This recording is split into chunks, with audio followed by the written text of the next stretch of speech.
Marcus, it's been a hell of a week in Europe and NATO. So, what a great chance to talk to an audience about NATO. Are NATO members spending enough? You know, is 2% enough? Should they be doing more? And what does 2% mean for them? Mm-hmm. Yes, well, it really was a dumpster fire tour of Europe for Donald Trump, but now he's gone home and the fires have burned themselves out to some degree. We can ask some of the bigger questions about, is 2% a meaningful number? Everyone's argued about, are they spending 2%? The bigger question is 2% actually the right number? So what do you think?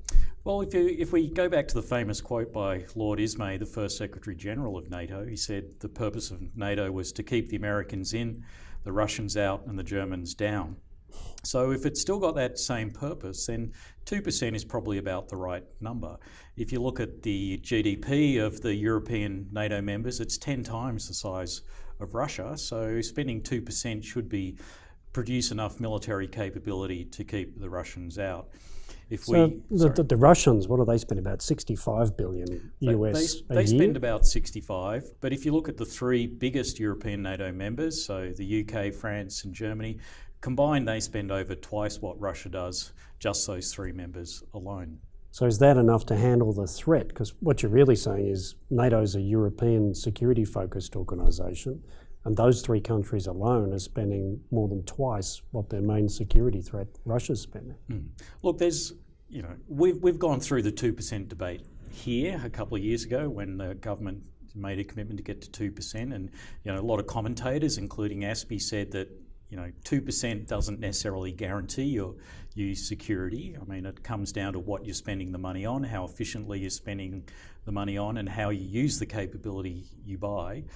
If we look at the Europeans, they've probably gone a bit too far in reaping a peace dividend. There's lots of stories about the French and the Germans having capability they can't use because it's badly maintained.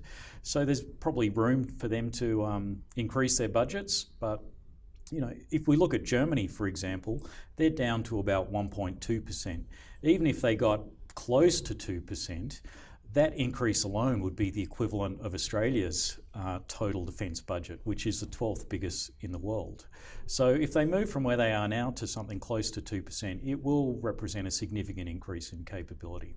So a big thing here is to remember that those NATO economies like France, Germany and the UK are so much bigger than the Russian economy. So when they're spending 1.5%, and then when they get to 2%, that will be a huge, larger amount than the Russians are able to with their faltering economy. Sure, and in fact 2% may be even more than they need. To get back to Ismay's quote about keeping the Germans down, it may be the case that a lot of other Europeans don't want to see Germany produce a huge military. 2% would give them a very capable military indeed.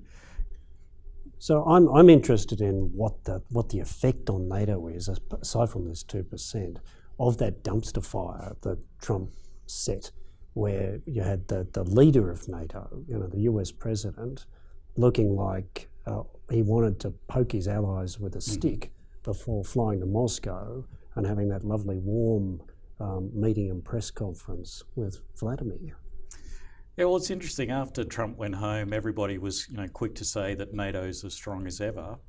But I think the European NATO members are probably thinking similar things to what people in the Asia Pacific, including Australia, are thinking at the moment, and that is, for now, the alliance's structures hold, but how long can you take that for granted for? And what does a world beyond the current alliance structure look like? And that's an area that you've been spending some time thinking about, and you've come up with the donut metaphor. So maybe you could talk to us about what the donut metaphor means. Yeah, I have been thinking about that because the history of the US alliance system has been the idea of the bicycle wheel, hubs and spokes. So the hub is America, and then all the spokes are the allies, and the way the allies talk to each other and work with each other is going up through the US hub. So, Australia and Japan, great example. Both hugely developed deep alliance partnerships with the Americans, but when you look at the Australia-Japan direct connection, how is the hub connected? It's pretty immature compared to that. And what we're seeing now is the disappearance of the hub. So we're actually left with a donut, a big pink fluffy donut. That's the thing about donuts, is there's nothing in the centre. So do you think we're moving towards a situation where there will be no centre, that the US will withdraw completely? I think the centre of the centre is the US president. That president is wrapped up by a bunch of US institutions, whether it's Congress, the Pentagon, the State Department, the intelligence community, and the big defense sector and tech sector.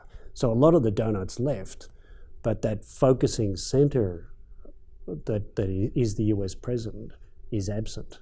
And that is a big problem.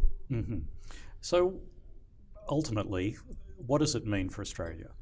So whether we move to a complete vacuum in the centre of the donut, or a slow move towards a reduced US presence, what does that mean for Australia? What should we be doing, both diplomatically and in terms of military investment?